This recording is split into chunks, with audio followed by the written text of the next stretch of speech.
కొత్త రోలు కొనుక్కున్న తర్వాత దాన్ని ఎలా వాడుకోవాలో చూద్దాం. ఇప్పుడైతే చక్కగా అన్ని సైజుల్లో మనకి అవైలబుల్‌గా ఈజీగానే దొరుకుతున్నాయి. ముద్దుగా కిచెన్‌లో పెట్టుకోవడానికి దీన్నైతే చూడండి. ఇది 120 రూపీస్‌కి కొన్నది. ఏదైనా అంటే ఏ సైజులో అయినా కొత్తది కొనుక్కున్న తర్వాత ఈ ప్రాసెస్‌లో చేసిన తర్వాత చక్కగా వాడుకోవచ్చు.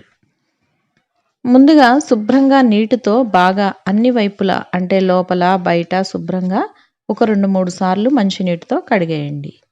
దీనికున్న మురికి, మట్టి ఏదైనా ఉంటే అది పోతుంది.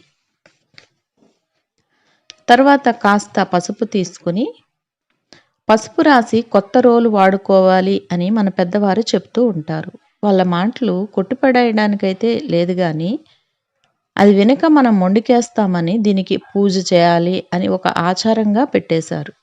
అయితే దీనికి కూడా ఒక సైంటిఫిక్ రీజన్ అనేది ఉంది. ఏమిటంటే పసుపు అనేది యాంటీ బ్యాక్టీరియాగా, యాంటీ ఫంగల్‌గా మంచిగా పనిచేస్తుంది.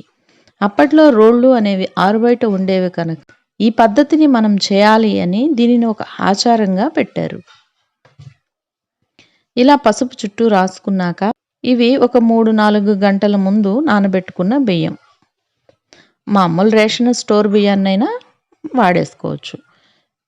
వీటిని ఇందులో వేసుకొని చక్కగా ఇలా నూరుతున్నట్లు అంటే 4 వైపులా స్ప్రెడ్ అయ్యేటట్టు ఇలా రుబ్బినట్లు చేసుకుందాం.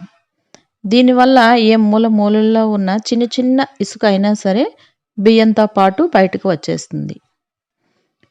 ఇక్కడ ఇంకో చిట్కా ఏమంటే మీరు కిచెన్‌లోకి ఇప్పుడు అన్నీ కిచెన్‌లో మనం వాడుకోవడానికే కదా కొనుక్కునేది. అంటే చిన్న చిన్న రోటీ పచ్చళ్ళు అవి. అప్పుడంటే ఇడ్లీ పిండి అది రుబ్బుకునేవారు గానీ, ఇప్పుడు అల్లం వెల్లుల్లి పేస్టు లేపోతే చిన్న చిన్న రోటీ పచ్చళ్ళు చేసుకోవడానికి ఈ సైజులో కొనుక్కునేటప్పుడు ఇలా లోతుగా ఉండేదైతే బావుంటుంది.